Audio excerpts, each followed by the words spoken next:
नमस्कार साथियों, मैं रत्ना वोरा। मेरे YouTube channel advocate Ratna Vora में आप सभी का बहुत बहुत स्वागत है।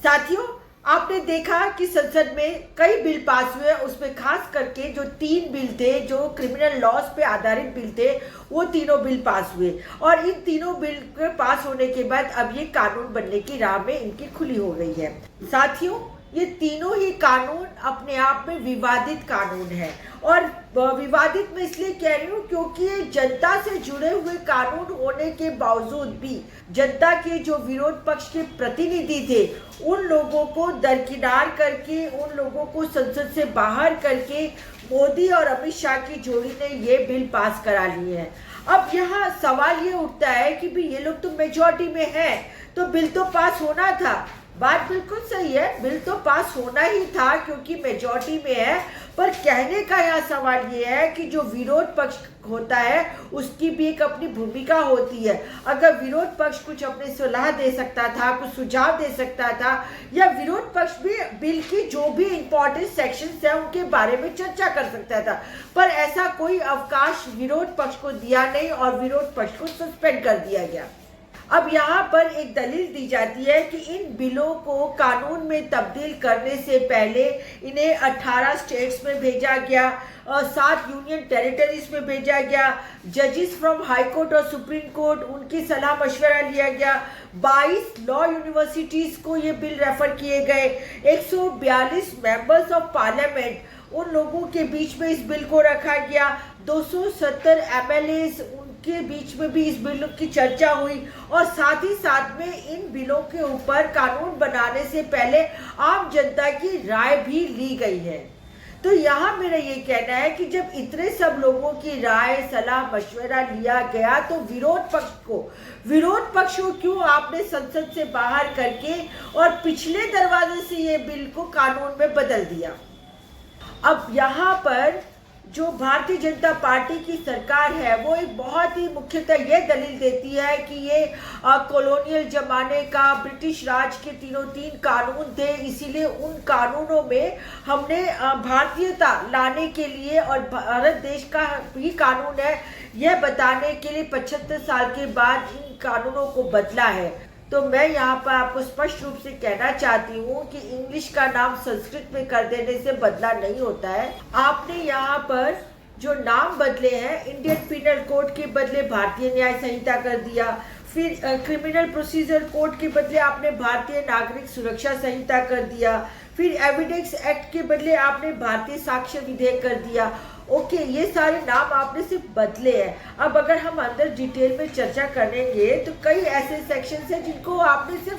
सेक्शंस के नंबर बदल दिए और सेक्शंस के नंबर बदल देने से कितनी ज़्यादा अब उधेड़-बुन हो जाएगी वो अमित शाह नहीं समझ सकते, क्योंकि उस लेवल और उस स्टैंडर्ड के पढ़े लिखे व्यक्ति होते तो उन्हें पता चलता कि हाई कोर्ट, सुप्रीम कोर्ट और अभी तक की जो जजेस के फैसले आए हैं वो पुराने सेक्शंस के आधार पे आए हैं और इन वजह से जो एडवोकेट्स हैं, जो स्टूडेंट्स हैं, जो लॉ स्टूडेंट्स हैं, उन सबको मुश्किल पड़ने वाली है। और यदि आपको इन ब्रिटिशर्स के दिए गए क्रिमिनल कानूनों से कोई तकलीफ थी तो आप उसका नवीनीकरण कर सकते थे, नाम को बदल के उसका नवीनीकरण कर सकते थे और सेक्शंस को चेंज की जा सकती है। सेक्शंस पे अमेंडमेंट आते रहे हैं और आप भी अमेंड कर सकते थे, कुछ सेक्शंस का अमेंडमेंट कर सकते थे जो आप चाहते थे, परंतु यहाँ पर आपने कुछ सेक्शंस इतनी डेंजरस बना दी है कि उसके अंदर आपने यूएपीए के अंदर जो टेररिस्ट की डिफाइन किया गया है वो टेररिस्ट की डेफिनेशन को आपने यहाँ पे सामान्य क्रिमिनल लॉ में लाके रख दिया है और अब पुलिस को इतनी ज़्यादा पावर दे दी गई है कि अगर आप कुछ भी चूचा भी करेंगे, कुछ भी बोलेंगे तो पुलिस आपको पकड़ के अंदर डाल सकती है, किसी को भी डाल सकती है। अब आप कहते हैं कि आपने 124A को हटा दिया, जो राष्ट्रद्रोह की सेक्शन थी, आप ये कहते हैं आपने हटा दिया, पर मैं यहाँ ये कहना चाहती हूँ कि आपने हटाया पर लेकिन आपने देशद्रोह का नाम रख दिया अंदर, फर्क कुछ नहीं पड़ा, सेक्शन का नंबर बदल दिया और एक शब्द बदल दिया, पर लेकिन कोई फर्क नहीं पड़ा है, आप वही करने वाले हैं जो आपको करना है। जो भी इंसान, जो पत्रकार, जो सामाजिक कार्यकर्ता, जो बुद्धिजीवी, जो भी सेक्युलर लोग हैं, अगर उन्होंने आपके सामने आवाज उठाई तो आप उनको देश की अखंडता, एकता, संप्रभुता के नाम से और ये नई सेक्शंस के नाम से आप उनको अंदर करने वाले हो। इसमें आपने कोई नई बात नहीं की है। ऊपर से मैं ये कहूंगी कि जो अगर ब्रिटिशर्स ने जो सेक्शन रखी थी, तो ब्रिटिशर्स तो विदेशी थे और विदेशी होते हुए उन्होंने सेक्शन रखी थी, तो यही करेंगे। पर आपने क्या किया, आप तो भारत देश के लोगों को गुलाम बना रहे हैं और गुलाम बनाने के लिए आपने वही सेक्शन को उठा के उसका नाम बदल के फिर से रख दिया। यहाँ पर आपने पुलिस को इतनी ज़्यादा सत्ताएं दे दी हैं कि भारत देश का नागरिक ही अब इस भारत देश की सरकार का गुलाम बन जाएगा। और खुदा न खास्ता अगर 2024 में ये भारतीय जनता पार्टी की एनडीए की सरकार आ गई तो आप समझ सकते हैं कि हर किसी के मुंह पे ताला लग जाएगा, उनके पैरों में बेड़ियां पड़ जाएंगी और गुलामी की तरह जिंदगी जीने के लिए ही ये तीनों कानूनों में बदलाव लाए गए हैं। समय बदला है तो उसके हिसाब से अमेंडमेंट हो सकता था, सिर्फ नाम बदला जा सकता था, कोई अच्छा और आसान नाम रखा जा सकता था। परंतु आप तो सिर्फ ये दिखाना चाहते हैं कि जो कुछ भी किया है वो हमने किया, हम ही कर सकते हैं। इसी वजह से ये 3 कानून आपने बदल दिए।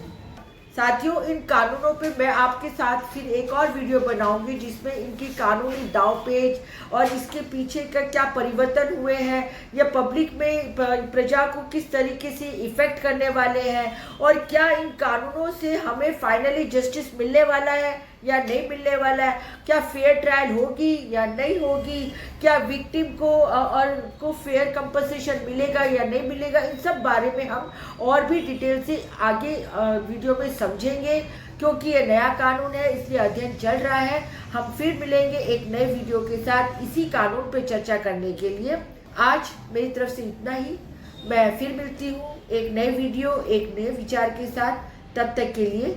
नमस्कार। साथियों, यदि आपको मेरा ये वीडियो पसंद आया हो तो मेरा YouTube channel advocate Ratna Vora को सब्सक्राइब कीजिए, ज़्यादा से ज़्यादा शेयर कीजिए और ज़्यादा से ज़्यादा लाइक कीजिए।